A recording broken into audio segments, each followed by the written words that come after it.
हर्षवर्धन जी, संदेश खाली की जो घटना है, ये जो वोट है, tribal vote of which is about 5%, but more importantly the women's vote which is going to be affected, या अब कोई फर्क नहीं पड़ेगा क्योंकि शाहजहां शेख को अरेस्ट कर लिया गया है?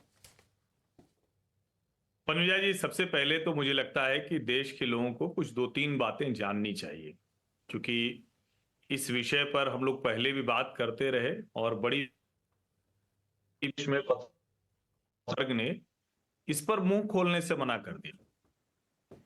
औरत होकर औरत की इज्जत की बात भी समझ में नहीं आती। ये बात संदेश खाली की महिलाएं, अब जरा आप सोचिए कि ये जो महिलाएं बोल रही हैं, ये महिलाएं कितनी डराई दबाई गई होंगी, कितना उनको अत्याचार, कितनी पीड़ा झेलनी पड़ी होगी, कितना मुश्किल रहा होगा कि जब पुलिस का दरोगा से लेकर एसपी जो बशीरहाट का है और राज्य की मुख्यमंत्री तक कह रहे हैं कि ये लोग आरएसएस के एजेंट हैं, ये भाजपा के कार्यकर्ता हैं, ये सब प्रोपागेंडा कर रहे हैं, और दिल्ली में बैठे हुए ढेर सारे पत्रकार भी यही कह रहे हैं कि वो तो प्रोपागेंडा कर रहे हैं।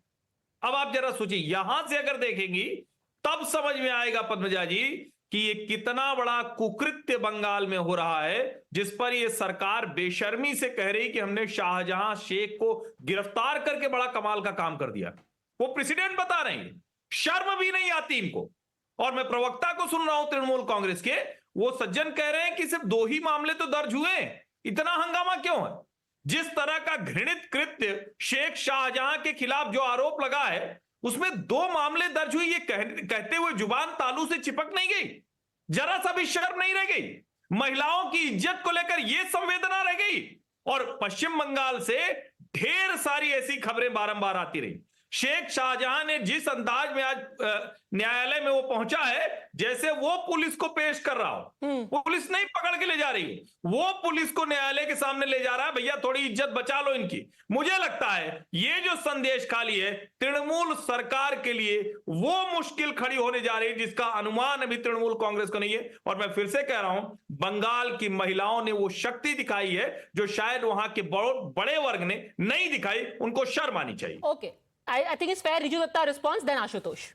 हर्षवर्धन त्रिपाठी जी, आप जो ये महिलाओं के लिए आपका दिल रोता है ना, आज कानपुर में 2 नाबालिग महिलाओं को सामूहिक बलात्कार करके पेड़ से टांग दिया यूपी में, रेप कैपिटल ऑफ इंडिया।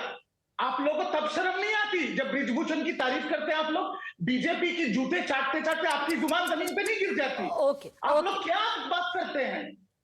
अगर आप जर्नलिस्ट हैं तो दोनों तरफ का बोलिए, हम आपका सम्मान करेंगे। सिर्फ बीजेपी को तेल मारने से इज्जत नहीं मिलता, दोनों तरफ की बात कीजिए। अगर शेख शाहजहां गलत है तो उसको जूते मारिए, आप टीवी पे, कोई गलती नहीं है, पर फिर यूपी का बात भी बोलिए, फिर बोलिए जो 2 नाबालिग और बच्चियों के साथ हुआ वो गलत है और योगी आदित्यनाथ को भी माफी मांगनी चाहिए, बोलिए ये बात। ओके, हर्षवर्धन।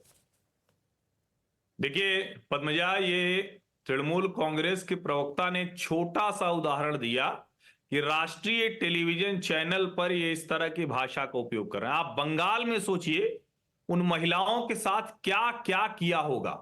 इनके खिलाफ रहने वाले व्यक्तियों को लाइव रिपोर्टिंग में पत्रकार उठा लिया जाता है, एक पत्रकार के खिलाफ एफआईआर दर्ज होती है, वो हाईकोर्ट चला जाता है तो उसका घर तहस नहस कर दिया जाता है। संदेश खाली जाने वाले किसी भी नेता, वो कोई भारतीय जनता पार्टी का शुभेंदु अधिकारी, सुकांत मजूमदार नहीं, वृंदा कराथो, अधीर रंजन चौधरी या जो भी जाना चाहता है, ये तृणमूल कांग्रेस का चरित्र है और इसको पश्चिम बंगाल की जनता निश्चित तौर पर जवाब देगी। और मैं फिर से कह रहा हूं, उत्तर प्रदेश में कुछ हुआ हो या देश के दूसरे हिस्से में, वो उतना ही शर्मनाक है, लेकिन जो संदेश खाली में हुआ है उसकी कोई तुलना नहीं हो सकती है। ये किसी जमाने में होता रहा होगा, कोई बादशाह अपने हरम बनाता रहा होगा और वहां महिलाओं को ले जाकर उनकी इज्जत के साथ खिलवाड़ करता रहा, शर्म नहीं आती?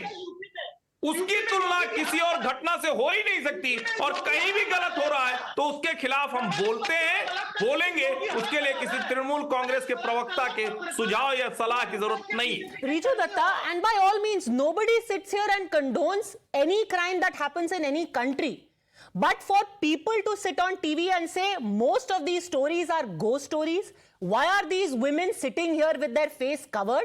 And for 55 days, I want to point out to our viewers that today the West Bengal Police's remand note says the following about Mr. Sheikh Shahjahan. And I quote, he is an FIR named accused person who is so influential in his area, and there is every possibility of his absconding and threatening the witnesses of this case if he is released on bail. He is mastermind of this offence and not only obstructed the ED officials on duty but also assaulted them mercilessly using his influence. If he is such a Danav, according to your own West Bengal police, why did you not suspend him for 55 days, leave alone arrest him? Today, your leaders are calling him a bad character, calling him a dushmanav or whatever it is. You are saying that he assaulted ED officers mercilessly. What did you do for 55 days? Why didn't you suspend him? Before that, answer me this. 42 cases were charge-sheeted against Sheikh Shahjahan. Priyanka Tibrewal is a lawyer here. What were the courts doing? West Bengal police has given their charge sheet to the court. What were the courts of law doing? Sir,